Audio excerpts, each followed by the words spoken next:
आज के 7 तारीख 8वां माह 2024 एजुकेशनल गुट्टी छेले मेरा निजे मा बाबा के कथा बोलछे मनेर कथा कि आमादेर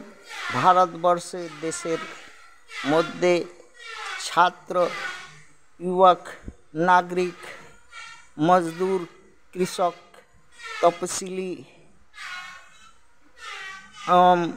तपशिली उपजाति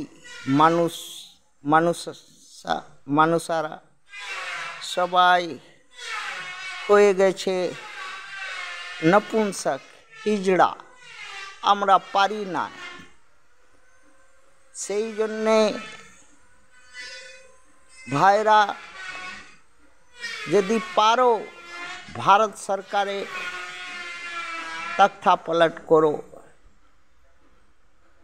एटा आमादेर